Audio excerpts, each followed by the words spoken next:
Hello guys, welcome to a new mini blog. এইটা ছিল আমাদের রাজস্থান সফরের শেষ দিন। তবে সকালবেলা আমাদের হাতে কিছুটা টাইম থাকায় সকাল সকাল রেডি হয়ে আমরা বেরিয়ে গেছিলাম দুটো আইকনিক প্লেস এক্সপ্লোর করব বলে।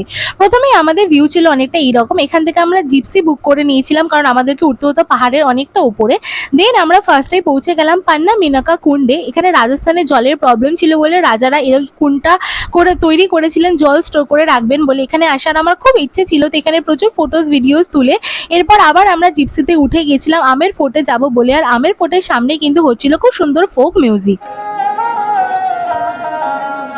ফোক মিউজিক এনজয় করতে করতে আমরা কিন্তু এবার চলে এলাম আমের ফোর্টে। এটা কিন্তু বিশাল বড় একটা জায়গা, আর এটা যেহেতু জয়পুরের সর্বোচ্চ উচ্চতায় অবস্থিত একটি ফোর্ট, তাই ওপর থেকে কিন্তু জয়পুরের খুব সুন্দর ভিউ তোমরা দেখতে পাবে। এই আমের ফোর্টে কিন্তু প্রচুর বলিউড মুভিরও শ্যুট করা হয়েছিল, যেমন স্ত্রী, স্ত্রী টু। এখানে কিন্তু তোমরা অনেক ধরনের জায়গা পেয়ে যাবে, যেমন দিওয়ানে আম, দিওয়ানে খাস, তার সাথে এরকম শীষ মহলও।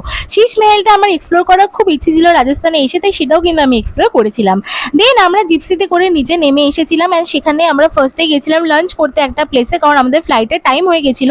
আমাদের সেদিন বাইরে প্রচন্ড গরম লাগছিল, তাই জন্য নিয়েছিলাম একটা আম পান্না, তার সাথে একটুখানি হেভি লাঞ্চ করতে হতো বলে নিয়েছিলাম মিক্স পোলাও, আর তার সাথে একটা রাজস্থানি মুর্গ।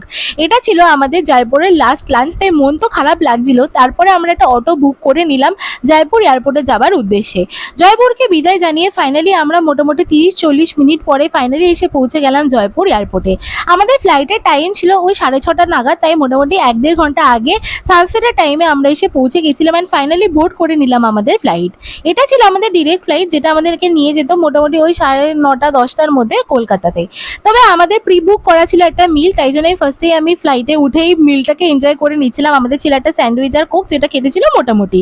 দেন আমরা কলকাতার খুব সুন্দর ভিউ দেখতে পাচ্ছিলাম রাত্রেবেলায়, তো সেটা দেখতে দেখতেই আমরা মোটামুটি 2-2.5 ঘন্টা পরে নেমে গেলাম কলকাতা এয়ারপোর্টে। আর শেষ হয়ে গেল আবারও একটা যাত্রা। লাইক সারা বছর ওয়েট করে থাকি এই বড় একটা ট্রিপ করবো বলে, আর খুব তাড়াতাড়ি যখন সেটা শেষ হয়ে যায় তখন সত্যিই প্রচন্ড মন খারাপ লাগে। তবে তাড়াতাড়ি দেখা হবে আবারও রাজস্থান।